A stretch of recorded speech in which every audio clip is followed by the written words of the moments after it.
जय भीम।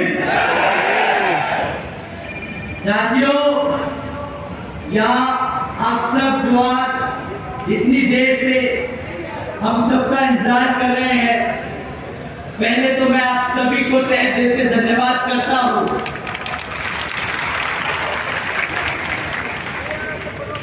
मुझे पता है कि आप काफी घंटों से यहाँ पे आके खाली पेट वेट कर रहे हैं, खाली पेट आप लोग इंतजार कर रहे हैं। तो जब मैं यहाँ पे उतरा तो सबसे पहले हमारी टीम ने हमसे बोला कि सर पहले खाना खा लेते हो। मैंने कहा नहीं, थोड़ा हमारे लोग भूखा इंतजार कर रहे हैं, तो हम सीधा पहले अपने लोगों से मिलेंगे, उसके बाद कुछ और देखेंगे। तो आप सबके साथ साथियों, मैं समझ सकता हूं कि आप काफी देर से इंतजार कर रहे हैं। मैं आप लोगों का ज्यादा समय नहीं जाया करूंगा, परंतु आज इतनी बड़ी संख्या में हमारे सभी युवा साथी, हमारे सभी बड़े बुजुर्ग, हमारी माताएं बहनें जो आज इतनी बड़ी संख्या में यहाँ मौजूद हैं, आप सभी को तहे दिल से धन्यवाद करता हूं।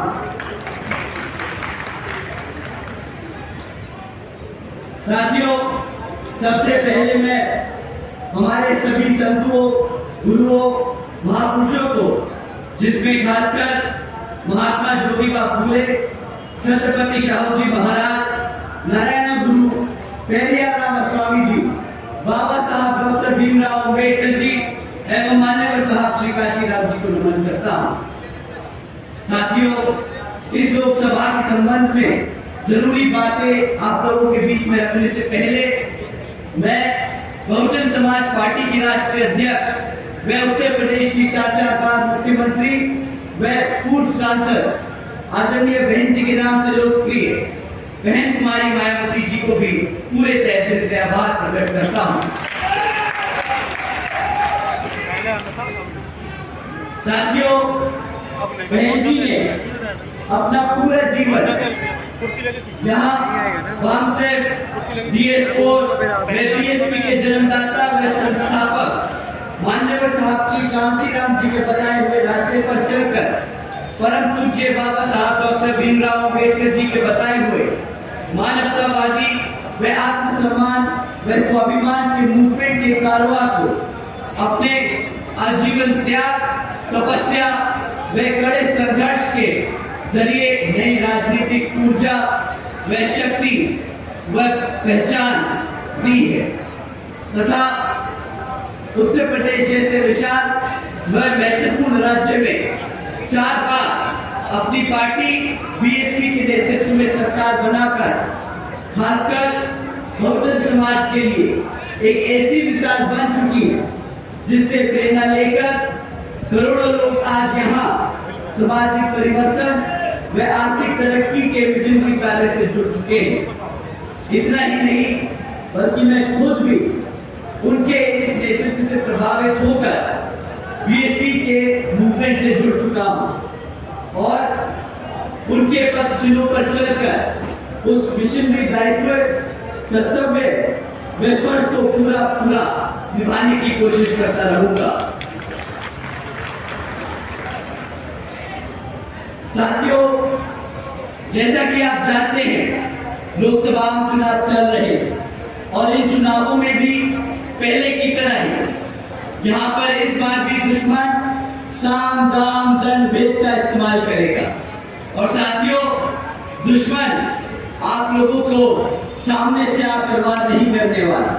साथियों, इस बार दुश्मन हमारे बीच में रहकर एक बहरूपे के रूप में हमारे साथ हमें, हमारे समाज को, हमारे कार्यकर्ताओं को, हमारे वर्करों को गुमराह करने की पूरी कोशिश करेगा। साथियों, आप कैसे पहचानोगे इन बहरूपियों को? साथियों, ये लोग जो आपके बीच में रहकर आपको गुमराह करने का काम कर रहे हैं, ये आप लोगों के बीच में जय भीम के नारे लगाते हैं, ये लोग नीला पट्टा पहनते हैं, ये लोग बाबा साहब के विचारधाराओं को मानते हैं, परंतु जब अपने नेता चुनने की बारी आए, जब एक पार्टी पे वोट डालने की बारी आए, तो ये बड़े संभाल के समझदारी से आप लोगों को सलाह देते हैं कि भाई बहुजन समाज पार्टी बहुत पीछे रह चुकी है, हमारा असली नेता फलाना विपक्षी पार्टियों में रहता है। साथियों, अगर कभी कोई भी आप लोगों के बीच में रहकर जय भीम का नारा दे और कहे कि बहुजन समाज पार्टी हमारी पार्टी नहीं, साथियों समझ जाइएगा कि वो बहरूपिया, वो दुश्मन आपके बीच में आपसे बात कर रहा है। साथियों, ऐसे लोगों से जब आप लोग समझ जाए, आप लोग पहचान ले, तो उनसे सतर्क रहिए। परंतु इन्हीं लोगों को आपको सतर्क करने की जरूरत नहीं, आप लोगों को इनको बताने की जरूरत नहीं है कि आप लोगों ने इन्हें पहचान लिया। क्योंकि साथियों, अगर आपने इन्हें बता दिया कि आप इनको पहचानते हैं, तो ये फिर से आप लोगों की जगह से हटकर दूसरे लोगों के बीच में जाकर उनको गुमराह करने का काम करेंगे। तो साथियों, मैं आप लोगों से बड़ी जिम्मेदारी से कह रहा हूँ, और अगर आप लोगों को ये बात सही लगे तो इन लाइनों के बाद जय भीम का नारा जरूर दीजिएगा। साथियों, ऐसे लोग जो बहुजन समाज पार्टी में बहन जी को नहीं मानते, ऐसे लोग जो बहन जी के खिलाफ हैं, वो मान्यवर साहब के खिलाफ है, वो बाबा साहब के खिलाफ है, वो हमारे बहुजन समाज के खिलाफ है, वो हमारे संविधान के खिलाफ है। बताइए सही कि नहीं सही बात? साथियों, बहुजन समाज पार्टी एक बहुत ही बड़ा दल है। इस परिवार में कई करोड़ों लोग रहते हैं। साथियों, ये कुछ लोगों के लिए बहुत मुश्किल होगा इन बहनों पे नजर रखना। ये हम सबको मिलकर काम करना हो। तो आप लोगों के साथ साथ खासकर मैं हमारे युवा साथियों से दरखास्त करूंगा कि आप लोगों को खासतौर से ऐसे लोगों से सतर्क रहना। साथियों, जैसा कि आप जानते हैं, पिछले कुछ सालों में ये दुश्मन पार्टियां हमारी पार्टी पे किस्म किस्म के आरोप लगाती आई है। जैसे जब भी कोई नेता, जब भी कोई यहाँ से बहुजन समाज पार्टी से निकल के जाता है, तो उसके पास सबसे आराम से, सबसे आसानी से बोलता है कि भाई बहुत बीएसपी में तो लोग पैसा लेते हैं, किताब ज्यादा मांग रहे। साथियों, हकीकत तो ये है कि जो विपक्षी पार्टियां हैं, आपने इलेक्ट्रल बॉन्ड्स के बारे में सुना है जी? साथियों, ये जो विपक्षी पार्टियां हैं, ये पिछले 6 सालों में 16,500 करोड़ रुपए बड़े बड़े धंधा सेठों से ले चुकी है। परंतु जब इन कंपनियों का खुलासा हुआ, जब इन पार्टियों का खुलासा हुआ, तो सारी पार्टियों के नाम आए थे।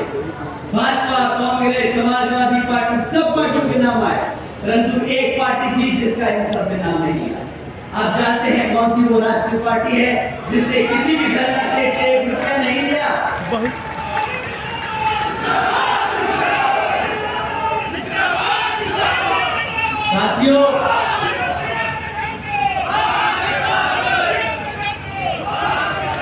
साथियों, बहुजन समाज पार्टी का उस लिस्ट में इसलिए नहीं नाम था क्योंकि बहुजन समाज पार्टी एक विरोधी पार्टी है जो अपने कार्यकर्ता, अपने समर्थकों के तन मन धन से चलती है, ना कि किसी धरना सेठ के पैसों से। साथियों, बीएसपी केवल यहाँ उत्तर प्रदेश में नहीं बल्कि पूरे देश में बड़े बड़े पूंजीपतियों और धरना सेठों के सहारे से नहीं बल्कि अपने लोगों, अपने समर्थकों, अपने कार्यकर्ताओं के तन मन और धन के सहयोग से चलती आई है और यहाँ पर चुनाव लड़ती आई है और आगे भी आप ही के तन मन और धन के भरोसे ये पार्टी पूरे देश भर में चुनाव लड़ती जाएगी। साथियों, आप लोगों के तन मन और धन के लिए मैं यहाँ मंच से आप लोगों का तहे दिल से धन्यवाद करता हूँ क्योंकि ये मूवमेंट है जो आपकी वजह से चलता है। आप लोगों का तहे दिल से धन्यवाद साथियों। साथियों, इस लोकसभा चुनाव में विपक्षी पार्टियां आप लोगों के बीच में आकर तरह तरह की बात करेगी। वो आप लोगों को मैनिफेस्टो जारी करके आप लोगों को तरह तरह के वादे सुनाएगी। परंतु साथियों, इस बारी लोकसभा चुनाव में आप लोगों को वोट जो डालना है वो इन पार्टियों के रिकॉर्ड पे डालना है कि इन पार्टियों ने जब जब सत्ता में आसीन रहे तब तक इन लोगों ने हमारे समाज के लिए क्या काम किया, आप लोगों को उनसे उठ के सवाल करना है। साथियों, पिछले 10 सालों में ये भाजपा सरकार केंद्र की सत्ता में रही है, तो जब भाजपा आप लोगों के बीच में आए तो आप लोगों को उनसे सिर्फ 3 मुद्दों पे सवाल उठाने हैं: शिक्षा, सुरक्षा और रोजगार। मैं किसी जाति, धर्म या किसी जाति या धर्म के आधार पर आप लोगों से नहीं कहूंगा कि उन पे सवाल करो। हम आपसे नहीं कहेंगे कि राम मंदिर के ऊपर सवाल करो। साथियों, बाबा साहब ने हमें शिक्षा के आधार पर अपना संवैधानिक हक और उनके राजनीतिक ताकत के लिए लड़ना सिखाया था। तो हम सिर्फ शिक्षा, सुरक्षा और रोजगार के लिए बात करेंगे। साथियों, अगर बीजेपी का रिकॉर्ड उठा के देखें, पिछले 10 सालों में शिक्षा के क्षेत्र में इन लोगों ने इतना मजाक किया है हमारे छोटे छोटे बच्चों के साथ कि अगर हम इनका सरकारी सर्वे भी उठा के देखें तो आज सरकारी स्कूलों में इतना बुरा हाल है कि आज 8वीं कक्षा के आधे से ज्यादा बच्चे बुरा भाग नहीं कर पाते। अगर आप उनसे अंग्रेजी में सवाल करें तो वो बेचारे अंग्रेजी नहीं समझ पाते। साथियों, ये तो भाजपा की शिक्षा के क्षेत्र में देख रही है। दूसरी तरफ जब आप उनको शिक्षा के क्षेत्र में घेरेंगे तो वो आपको डिजिटल इंडिया के बारे में बताएंगे। परंतु साथियों, डिजिटल इंडिया के नाम पर भी उन्होंने जो आप लोगों के साथ मजाक किया है वो भी मैं आप लोगों के बीच में छोड़ के जा रहा हूं ताकि आप उनसे सवाल करें। साथियों, डिजिटल इंडिया के नाम पर 65% से ज्यादा सरकारी स्कूलों में आज एक भी कंप्यूटर की फैसिलिटी नहीं है। ये डिजिटल इंडिया बोलते हैं कि यहाँ पे युवा बच्चा, छोटा बच्चा पूरी दुनिया में सबसे बात कर पाएगा, टेक्नोलॉजी समझ पाएगा, बट वो समझेगा कैसे जब 65% से ज्यादा स्कूलों में कंप्यूटर ही नहीं। तो साथियों, ये बहुत अच्छे पॉलिसी, बहुत अच्छे नारे देना जानते हैं, ये मार्केटिंग बहुत अच्छी करना जानते हैं, पर जब आप जमीनी स्तर पे इनके काम नापोगे तो पता चलेगा कि इन लोगों ने बातें बहुत बड़ी करी, काम के नाम पर 0 बटा लड्डू देके गए हैं, 0 बटा लड्डू देके गए हैं। साथियों, सबसे बड़ा मुद्दा पेपर लीक होने का। मैं समझ सकता हूं कि यहाँ पर कितने युवा साथी हैं जो पिछले 10 सालों में कई बार सरकारी भर्तियों के लिए एग्जाम देके आए हैं और जानकर उन्हें बड़ा दुख होता है कि कुछ महीने बाद वो पेपर लीक हो गया। यहाँ पर कितने युवा साथी हैं जिन्होंने पेपर दिया और पेपर लीक हो गया? सभी पंडाल में लोगों ने हाथ उठा रखे। साथियों, हकीकत तो ये है कि ये लोग आप लोगों के साथ सिर्फ सरकारी नौकरी देने के नाम पर मजाक और खिलवाड़ करते आए हैं। तभी साथियों, पिछले 10 सालों में आज यहाँ पर युवा 30% पढ़ा लिखा युवा बेरोजगार घूम रहा है। साथियों, ये नहीं कि ये नहीं दे सकते, ऐसा नहीं है कि भारत सरकार में नौकरियां नहीं, भारत सरकार में पद खाली नहीं है। आपको जानकर हैरानी होगी साथियों कि यहाँ पर केंद्र की सरकार में 30 लाख से ज्यादा पद खाली पड़े हैं, जहाँ पर इन लोगों ने जानबूझकर वो पद नहीं भरे हैं, क्योंकि वो जानते हैं अगर उन्होंने वो पद भरे तो उन्हें बाबा साहब के दिए हुए संविधान के हिसाब से आरक्षण भी देना पड़ेगा, और वो ना आपको रोजगार देना चाहते हैं ना वो आपको आरक्षण देना चाहते हैं। साथियों, रोजगार का इतना बुरा हाल है कि मैं आपको एक न्यूज हेडलाइन पढ़ के सुनाता हूँ तो आपको समझ आएगा कि ये 30% की जो संख्या है वो कितनी बड़ी बन चुकी है। साथियों, गुजरात की एक खबर है, हमारे आदरणीय प्रधानमंत्री जी के प्रदेश से ये खबर है कि 17 लाख से ज्यादा युवाओं ने मात्र 3,500 नौकरियों के लिए अप्लाई किया।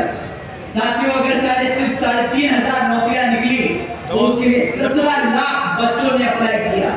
रोजगार और बेरोजगारी का क्या हाल है वो यदि आप लोगों से समझ आता है। साथियों, जब हमारे बच्चे पढ़ लिख नहीं पाएंगे, जब उनके पास रोजगार नहीं होगा, तो वो आप लोगों का ध्यान किस तरीके से भटकाएंगे वो भी मैं आपको बताता हूं। साथियों, ये पिछले कुछ महीनों से सीना चौड़कर आप लोगों के बीच में मुफ्त राशन देने की बात कर रहे हैं। ये कहते हैं कि इन्होंने 80 करोड़ जनता को मुफ्त में राशन देने का काम किया है। आप लोग ही बताइए साथियों, जब 2014 में ये हम सब से वोट मांगने आए थे, जब ये जनता से वोट मांगने आए थे, तो उन्होंने वादा मुफ्त में राशन देने का किया था या सालाना 2 करोड़ नौकरी देने का किया था? आप बताइए साथियों, किसका वादा किया था? साथियों, 2 करोड़ नौकरी देने का वादा किया था, परंतु जब नौकरी नहीं दे पाए तो सोचा मुफ्त में राशन नहीं देके इनका मुंह बंद कर दिया जाए। साथियों, आप ही बताइए, ये जो 80 करोड़ जनता को इन्होंने मुफ्त में राशन दिया है, अब जब भारत में 140 करोड़ लोग हैं तो 80 करोड़ बोले तो आधा भारत इन्होंने भिखारी बना दिया। आधा भारत इन्होंने भिखारी बनाने का काम किया है पिछले 10 सालों में। साथियों, एक सिंपल सा बड़ा आम सा आप लोगों के साथ मैं गणित करना चाहता हूँ। ये 80 करोड़ जो राशन दे रहे हैं 80 करोड़ लोगों को, इसकी कीमत अब पता है आप लोगों को आपको क्या चुकानी पड़ रही है? आप जानते हैं कि 80 करोड़ जनता को जो मुफ्त राशन मिलता है, इसकी कीमत आप लोग क्या चुकाते हैं? हमारी माएं जो यहाँ बैठी हैं, आप लोगों से मैं दरख्वास्त करूंगा कि ये आप जरा गुना भाग बड़े ध्यान से सुनिए। साथियों, महीने में कितने का राशन आप लोगों को मुफ्त में मिलता हो? बताइए।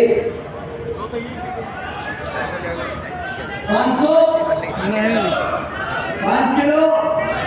मैं कहता हूँ ये बहुत साफ लोग हैं, ये लोग बहुत ईमानदार लोग हैं, तो आपको ईमानदारी से महीने का 500 से 1000 रुपए का राशन दे देते होंगे। साथियों, साल के हिसाब से अगर ये करें तो ये 6 से ज्यादा 6000 से 12000 से ज्यादा का राशन नहीं बनता। 6000 से 12000 रुपए का राशन नहीं बनता साल का। परंतु हमारी माँ जहाँ बैठी है, वहाँ आप जरा सुनिएगा कि अगर आपके लड़के की क्लास 4 की सरकारी नौकरी लगती तो वो महीने का कम से कम 20,000 रुपया तो कमाता ना। बताओ माँ, 20,000 रुपया तो कमाता ना।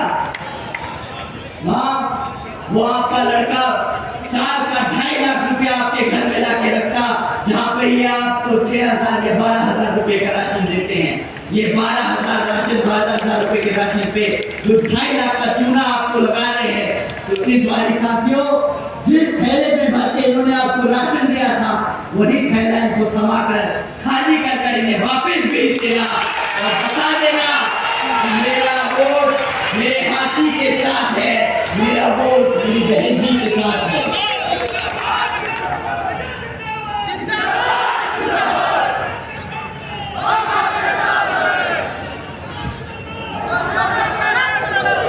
साथियों, इन लोगों ने महंगाई का भी बहुत बड़ा मुद्दा उठाया था 2014 में, परंतु जब आप इन लोगों की मीटिंगें और इनकी रैलियां और इनके भाषण सुनते हैं तो ना इनको रोजगार याद आता है, ना इनको शिक्षा याद आती है, ना इनको अब महंगाई याद आ रही है।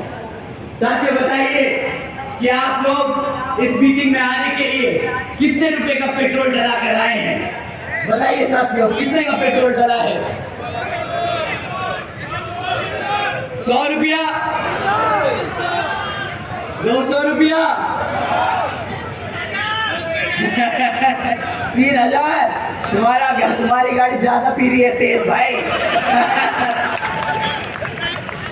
साथियों, जब ये लोग सत्ता में आए थे 2014 में, तब पेट्रोल का दाम 50-60 रुपया हुआ करता था। आज यही पेट्रोल 100 रुपया पार कर रहा है।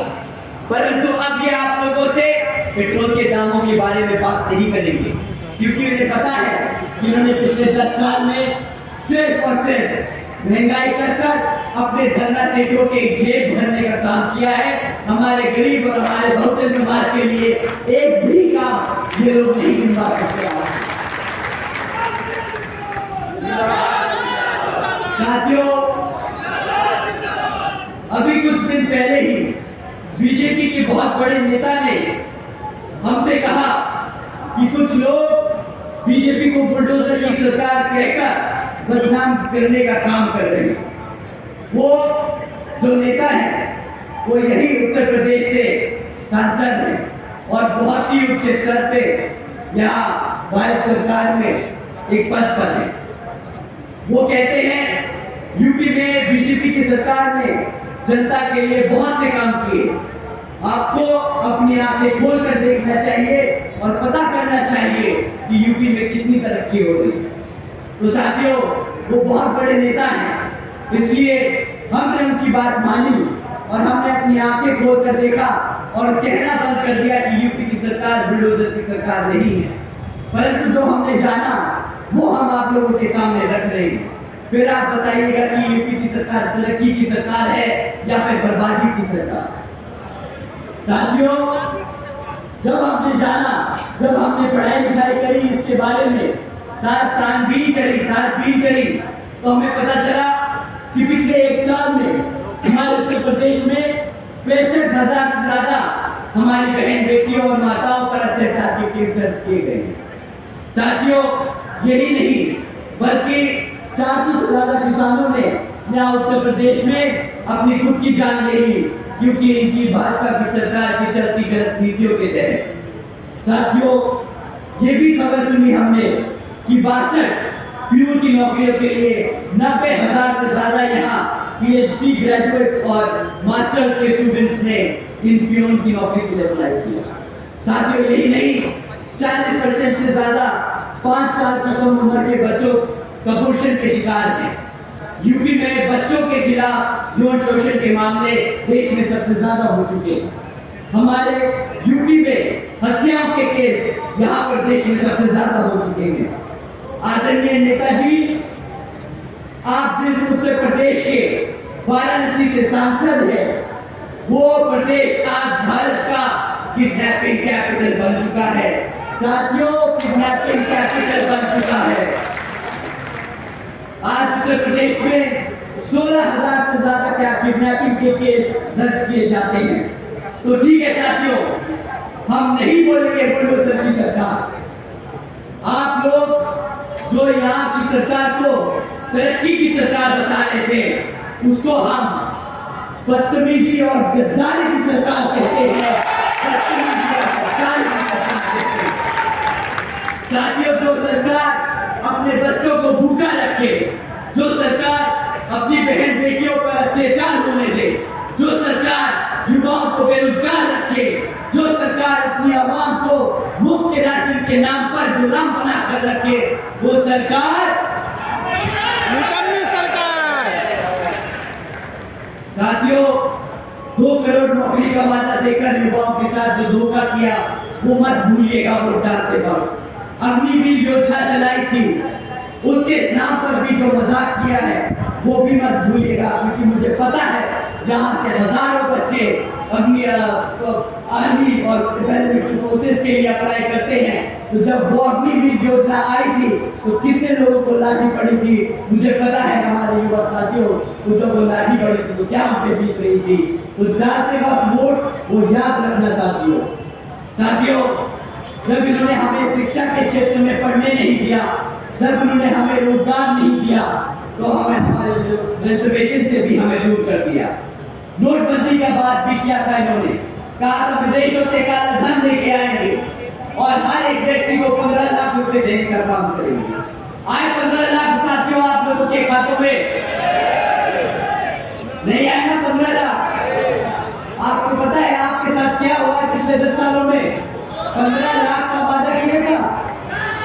आपको पता है आपकी यूपी सरकार के ऊपर कितना कर्जा है?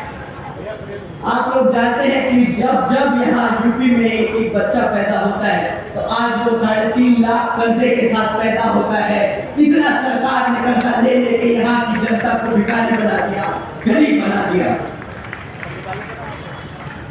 तो साथियों, इन लोगों से सवाल करना, साल के 12,000 रुपए के बदले 2.5 लाख का चूना, 2 करोड़ नौकरियों के नाम पर डंडे मारना और महंगाई के नाम पर सब्सिडी देना, हमें नहीं चाहिए ऐसी भारत की सरकार। ये कोई विकसित भारत नहीं, ये कोई विकसित भारत नहीं साथियों। इसी क्रम में समाजवादी पार्टी भी आप लोगों के बीच में आकर आपसे वोट मांगने का काम करेगी। परंतु साथियों, ये वो पार्टी है जिस समाज ने इनको एक तरफा वोट डाला था 2022 में। आप जानते हैं किस समाज की बात कर रहा हूं मैं? मुस्लिम। आप जानते हैं किस समाज की बात कर रहा हूं मैं? मुस्लिम। साथियों, हमारे मुसलमान भाइयों ने इन्हें एक तरफा वोट डाला 2022 के इलेक्शन में। परंतु पिछले 2.5 साल से जब हमारे इस समाज पर अत्याचार हुआ, इन लोगों के नेता मुंह पर टेप लगाकर अपने घरों में बंद बैठे रहे। इनकी हिम्मत नहीं हुई कि हमारे समाज के लिए खड़े लड़ सके।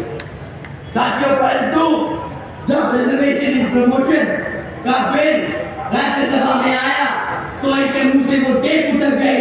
ये राज्यसभा पहुंच गए और वो बिल पाने का इन्होंने सबसे पहले काम किया। आप बताइए, ऐसी पार्टी को वोट देने लायक है कि नहीं? आप ही बताइए। जिंदाबाद जिंदाबाद जिंदाबाद।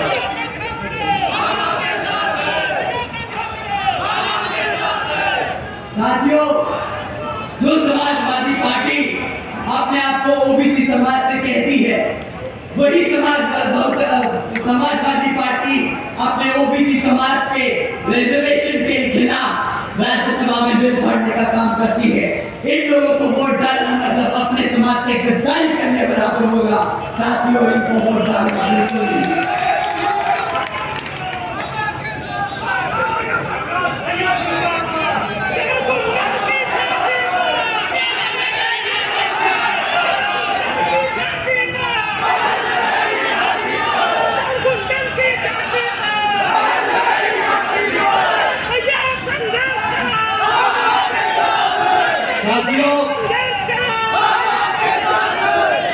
साथियों, गठबंधन के दौर से समाजवादी पार्टी के साथ साथ 2% की वोट रखने वाली पार्टी भी आप लोगों के बीच में आएगी।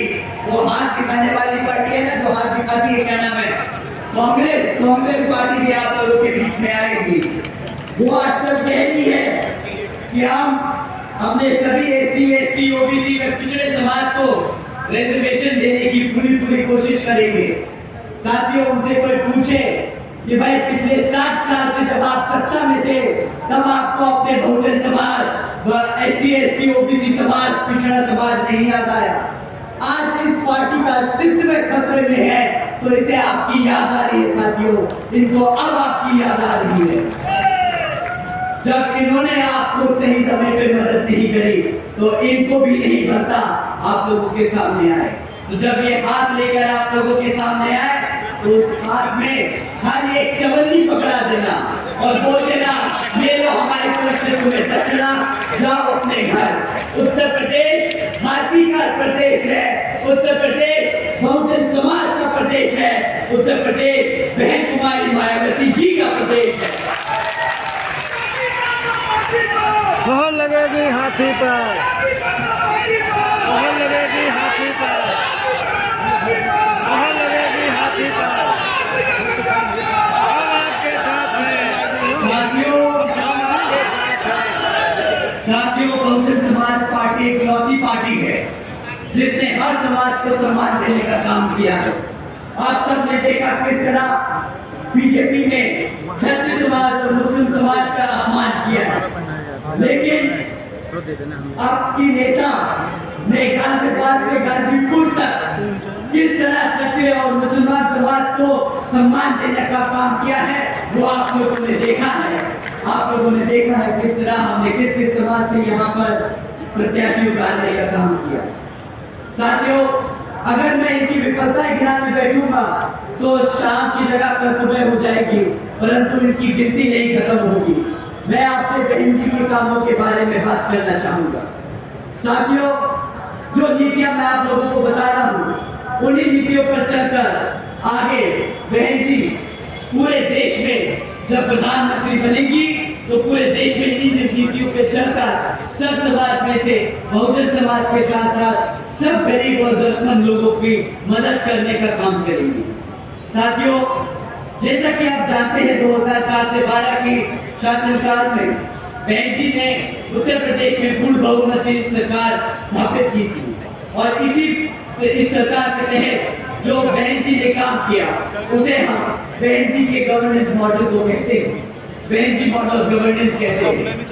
साथियों, बहन जी गवर्नेंस मॉडल के तहत बहन जी ने महामाया गरीब बालिका आशीर्वाद योजना चलाई थी, जिसके तहत 3,25,000 बच्चों को बहन जी ने 1-1 लाख रुपए देने का काम किया था। साथियों, इस योजना के तहत देश में पहली बार एक गरीब घर के अंदर, गरीब घर में एक लखपति बच्ची पैदा हुई थी बहन जी की देन से। साथियों, बहन जी ने इसी क्रम में सावित्रीबाई फुले बालिका आशीर्वाद योजना चलाई थी, जिसके तहत 7 लाख से ज्यादा बच्चियों को 12वीं तक की शिक्षा फ्री करने की बहन जी ने सुविधा दी थी।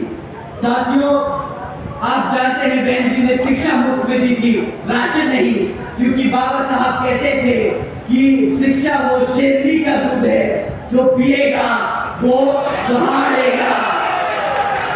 साथियों, बहन जी ने इस योजना के तहत प्रदेश की हर एक बच्ची को शेरनी बनाने का काम किया, ताकि जब वो पढ़ लिख कर बढ़े तो वो इस प्रदेश में नहीं पूरे देश में दहाड़े, पूरे देश में दहाड़े। साथियों, इतना ही नहीं बल्कि बहन जी ने महामाया आवास योजना भी चलाई थी, जिसके तहत सभी SC, ST, OBC व आदिवासी समाज के साथ साथ सभी गरीब समाज के लोगों को अपना खुद का घर देने का काम किया था। साथियों, बहन जी ने इस योजना के तहत 12,500 करोड़ अपने सभी जरूरतमंद लोगों को खर्च करके घर पे खर्चा कर उनको खुद का घर देने का काम किया। साथियों, इतना ही नहीं, बहन जी ने सभी सरकारी कृषि में संबंधित सरकार के दौरान सभी कृषि एवं संबंधित कार्यों में मिनिमम वेजेस को 55 रुपए से बढ़ाकर 100 रुपया प्रतिदिन कर दिया था। और इतना ही नहीं बल्कि क्रीमी लेयर की वार्षिक आय को भी 3 लाख रुपए से बढ़ाकर 5 लाख रुपए करने का काम किया। इतना ही नहीं, हमारे सभी युवा साथियों को 90,000 से ज्यादा शिक्षकों को नौकरी देने का काम किया। 1 लाख से अधिक सफाई कर्मचारियों की भर्ती की, 2 लाख से अधिक जवानों को पुलिस फोर्स में भर्ती किया। यहाँ पे जितने भी पुलिस फोर्स के लोग खड़े हैं उनको मालूम होगा कि जब बहन जी की सरकार थी तो कितने बड़े स्तर पर बिना किसी जाति, बिना किसी धर्म, बिना किसी से पैसा लिए सबको पुलिस फोर्स में भर्ती करने का काम किया आदरणीय बहन कुमारी मायावती जी ने। इतना ही नहीं बल्कि 6 लाख से ज्यादा हमारे सभी अपकार समाज के गरीब भाइयों को जो पढ़े लिखे थे उनको सरकारी नौकरी देने का काम किया। साथियों, यही है बहन जी मॉडल ऑफ गवर्नेंस, जिसके तहत बहन जी ने गरीबों को घर दिया, बच्चियों को पढ़ने की शिक्षा दी, फ्री में शिक्षा दी और हमारे सभी युवा साथियों को रोजगार दिया। तो साथियों, आपको ऐसी सरकार चाहिए जो आपको मुफ्त में राशन दे, आपको शिक्षा से दूर रखे, आपको रोजगार से दूर रखे, या आपको बहन जी जैसी सरकार चाहिए? आप ही बताइए, हाथ उठाकर बताइए आपको किस तरह की सरकार चाहिए।